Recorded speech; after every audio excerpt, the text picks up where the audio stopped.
Earth Drama, Unprecedented in the History of the Universe. By Noel Huntley.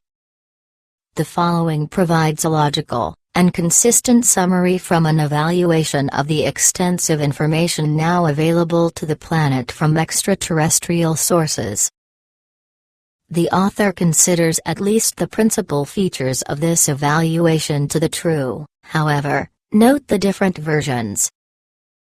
We all recall our history of scientific discovery in which the religious and popular notion that the Earth was the center of the universe was not only challenged by science, but exposed as the product of primitive thinking, and based on hugely limiting information.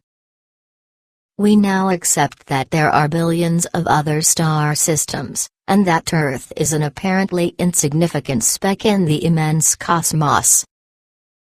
It has come to light, however, through some of the better sources of extraterrestrial information now available, that Earth is in fact playing a central role in a massive drama involving the interests of billions of other civilizations.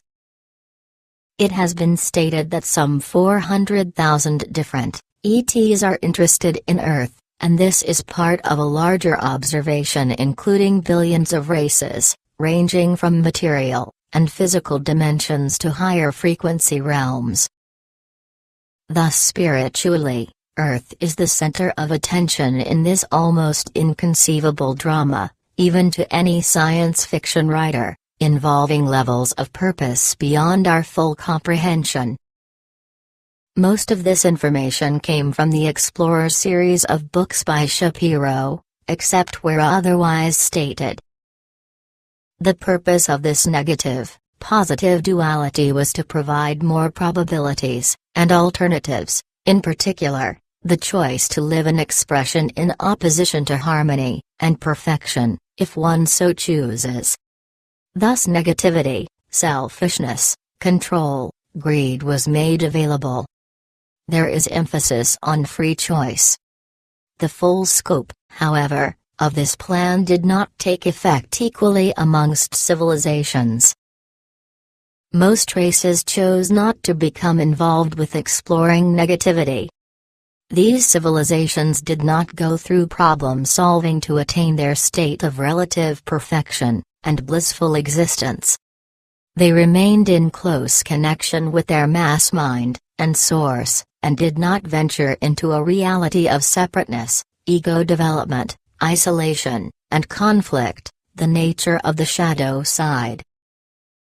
We are talking about civilizations which have continued in a state of perfect harmony, synchronistic, holographic societies, for possibly millions of years, existences based more on the magnetic energy, as opposed to the electric, or, in other words, the feminine principle of total benevolence. See article on the real reason why women have been oppressed. Such a race knows about negativity, the shadow side, hatred, greed, etc., but has no experience of it, no familiarity with such events, no experience of mistakes and consequences. Negativity is simply shelved, kept on one side. There is sufficient awareness amongst such a race that it not only does not wish to experience discomfort, as with Earth today, but knows how to avoid it, not in our case. Of course there will always be races of neutral, non-masculine, and non-feminine, beings living in harmony, more easily achieved without the separation of genders, the magnetic, feminine energies, and the electrical, masculine energies. A situation arises in which pockets of negativity build up around the universe. That is, some negative probabilities have been activated, but they're not selected by these particular civilizations, of which such races are in abundance, meaning not confronting it, but able to avoid it, though not in our case. This avoidance of the trash in the universe becomes an embarrassment, and a limitation to these civilizations whose individuals' intelligence quotient may range into several hundred, and who enjoy a perfect technology and blissful existence. There are of course other planets, though in the minority, which are involved with problems that have taken on various limitations, but usually not to the degree that Earth has. Nevertheless, some of these civilizations have been known to not only destroy themselves, but also the planet, which would fragment, or implode. For example, Maldek, a planet once in our solar system between Mars and Jupiter, having been fragmented, is now the asteroid belt. Also, according to channeling, there was a small planet in Sirius that imploded a few years ago owing to extreme negativity of the population, but which was originally set up as the control group for the human race with its dangers from exploring negativity and unresolved problems. The human race, before the so-called fall of man, volunteered for this experiment, to go through the trash, molecule by molecule. The agreement took place at the mass mind level prior to full fragmentation and individuation of the civilization. The beings who were participators, or onlookers in this dangerous experiment, which was recognized as one which could go wrong, or at least result in extreme pain and suffering, were not unanimously in favor of it. Nevertheless, the fall of man was arranged, involving the luciferic energies. All this would appear natural, or accidental, as though it was a mistake. Note that we are using luciferic in a more general sense, depicting the distortions in consciousness arising from excess masculine energy. The problem was to bring man down from a higher dimensional spectrum of frequencies to a third-dimensional spectrum. Since the human experiment also was to include the development of independence, the luciferic energies initially manifested as a positive intention, that of enticing the members of the human race away from the security of perfect unity and benevolence, the product of connectedness to Source. Emphasis on self was encouraged rather than operating for the greatest good and service to others, but which resulted in a selfish ego development. The separation had gone beyond the optimal level for individuality. Nevertheless, this provided the desired condition for exploring all consequences of actions. All the unresolved problems from the billions of civilizations in the universe were being recreated on planet Earth, all mistakes and consequences experienced, all facets of negativity, all aspects of evil. The luciferic energy was only supposed to give about 2% discomfort to the human race, but the effect of the excessive masculine component from this luciferic energy created a distortion within the masculine energy, causing humans to amplify all negativity. Note that there have been many falls of man. The main fall according to the Guardians was 500 million years ago from the higher harmonic universe to our 3D Earth. However, the original downfall, original sin, was some 250 billion years ago, see articles Fall of Man.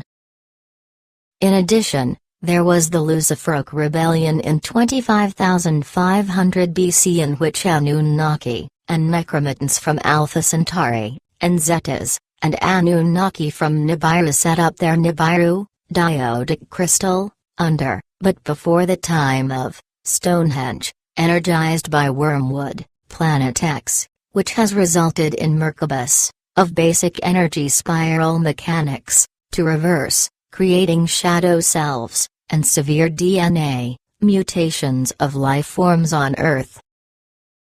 Of course, humans having come down into the third-dimensional spectrum of frequencies, an arena for the creation of problems, gave the negative forces a heyday.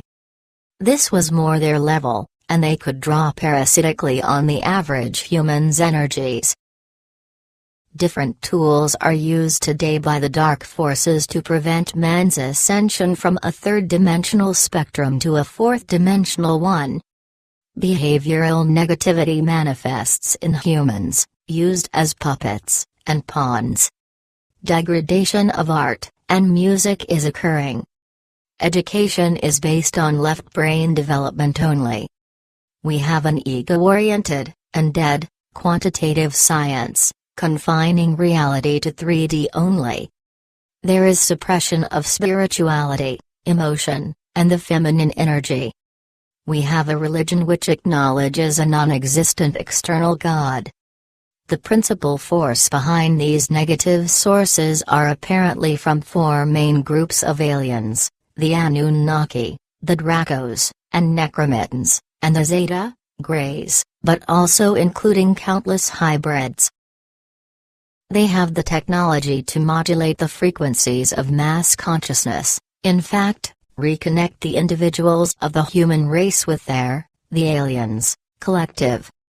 According to some channeling, the Zeta group, those of lower dimensions, has a somewhat unnatural single-mind collective which does not accommodate individuality. We might even compare this human's absorption of consciousness with that of the human's assimilation into the Borg collective of the Star Trek series. These aliens control corresponding Illuminati human groups, see article on Neanderthal man. Why are the aliens here? Firstly, they represent a minority compared with the overseeing enlightened ETs, and spiritual beings.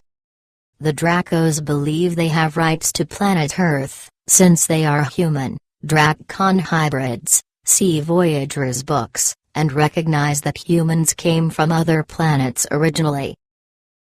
The Zetas, Greys, a portion of them, believe they need planet Earth for their survival.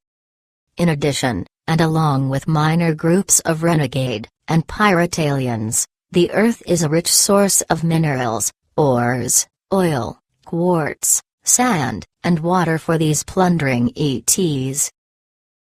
The Zeta's main agenda has been to create a human, Zeta hybrid which can exist and survive on Earth to aid their planetary takeover and enslavement. The Zetas can't tolerate carbon and oxygen. In addition to these reasons for the alien interest in Earth is the greatest desire, that of controlling the spectacular network of dimensional time portals around and within the planet. The layman can think of these like the science fiction, or physicists' wormholes, if it helps. Earth is anchored to one of the 12 coordination energy centers. Think of junction boxes, of the Universal Templar complex which Earth's surface portals can access, see Anahazashyanidine guardian material, and is what the quest for the Holy Grail is all about. There have been endless wars amongst ETs, and angelic humans. Thus within this larger agenda, of exploring all probabilities outlined above, are vital and other significant problems being explored, in particular, a resolution of these wars to determine who will take control over Earth's valuable time portal system, planetary Templar complex, a coveted piece of real estate, and ultimately the Universal Templar complex. These stargates, or spiritual doorways, enable beings not only to go from Earth to many parts of the universe instantly, but also to move vertically into higher harmonic universes. To be in control of this vital multi-connected junction complex, Earth, would be covetously strategic to say the least. If, however, a critical mass of the population wakes up to what is occurring, and becomes sufficiently informed, the aliens' agenda will fail. This awakening, and consciousness expansion of man will place the human race in a frequency spectrum sufficient to inhibit the frequency fence the aliens plan for Earth, forcing individuals to lock into their collective. In the meantime, the human race is endeavoring to ascend its consciousness to a fourth-dimensional spectrum to resolve its duality into unity consciousness, and in turn resolve the universe duality as originally planned before the fall of man. According to the Explorer books, an additional purpose besides the requirement of resolving the duality is that man succeeds in evolving to the fourth-dimensional spectrum, while still in body, to make the higher spiritual frequencies compatible with the biology level. This is in itself considered unprecedented in the history of the universe. One usually evolves into a higher frequency body by dying to the one below, that is, through normal death, and then taking on a different energy format. However, if we go back far enough, according to the Guardian Alliance material, we were set up with a 12-strand DNA, giving immortality to the body, via a series of steps of evolution without discontinuities, or changing bodies. Unfortunately, the aliens, the Anunnaki, and Draconians, in particular, engineered our existing DNA, mutations, and the subsequent death cycles. The relatively small proportion of negativity we originally agreed to was in fact to take on the DNA distortions of negative ETs who wished to be rehabilitated with the purpose of realigning their DNA, but also realigning the corresponding planetary energies in the grid system, which is part of the fulfillment of the Christos realignment mission in our time matrix, and the restoration of the divine blueprint. The salient feature of the New Age material is the ascension of man from 3D to 4D, and 5D, while generally still in a biological body. If we examine the Guardian material on this, we see a correspondence, though the precise mechanics are given in this case. The Earth was set up with additional inner portals called the halls of Amenti, enabling humans to bodily ascend through these spiritual gateways to the upper parallel planet Terra of 4D, 5D, and 6D without having to wait until death.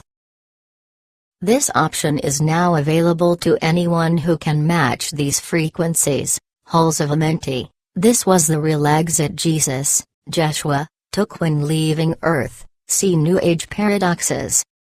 There are easier routes to more secure dimensions through the Guardian's bridge zone, facilitated by the Ark of the Covenant zone, and host matrix of indigos, temporary adoptive collective, enabling many more citizens to ascend. Countless civilizations throughout the universe are interested in the outcome of the human race experiment and mission, since the resolution of the universe duality will bring considerable benefits to them. The original idea which began this vast experiment according to Zosh was that something like a 10 times expansion of consciousness can be achieved by subjecting the soul level to tension. This has been experienced now in all its facets by the human race, and this data processing of the unresolved problems and negativity throughout the universe results in an experiential body of data which is broadcast to the other billions of races, via the human unconscious. This enables them to tap into this experiential knowledge, and gain the wisdom and expansion on a controlled basis without having to risk the pain and suffering which humans went through, and are still continuing with, not having awakened in sufficient numbers for critical mass requirement to produce change. The valid aspects of the New Age would be to essentially awaken man to the fact that he has overdone the data processing of problems and discomfort, which has resulted in extreme pain suffering, and it is overdue to bring it to an end, to realize this third dimension is not the only reality, and the experiment is over. Negative influences, however, including some New Age channelings, are operating through normal people, and have taken such a firm hold that man is in effect hypnotized into this condition of negativity, and is perpetuating it. Currently, the apparently increasing negativity on Earth is supposedly an indication of the transformation of the subconscious into consciousness. All repression, deception, and secrecy are surfacing as the species prepares to shift from a third-dimensional spectrum to fourth and fifth-dimensional, but the negativity is also under continuous regeneration from the interference and infiltration of aliens, creating a complex agenda of different categories of ascension status. Regarding the above brief references to Luciferic energies, also in other articles in which Lucifer, The individual, and fallen angelic, has been related from Explorer book material. The Guardian's more specific description of the manifestation of this Luciferic source is as follows. The derivation of the name Lucifer is tied in with the Nibiruian Lulitan family of Thoth, Enki, Zeta, Anunnaki. The Satane family of Marduk Anunnaki. Necromitans, fallen seraphim. Races from Nibiru, Sirius B, Alpha Centauri, emerged from this Anunnaki hybridization, of 1, 2, and 3. This collective group became known as the Luciferians, and were joined by other race lines such as the Illuminati. There was also a Luciferian conquest in 10,500 BC, resulting in the remaining Atlantean islands being taken over by the Anu, Melchizedek, Anunnaki, human hybrid, see Neanderthal man, and Jehovian Anunnaki control.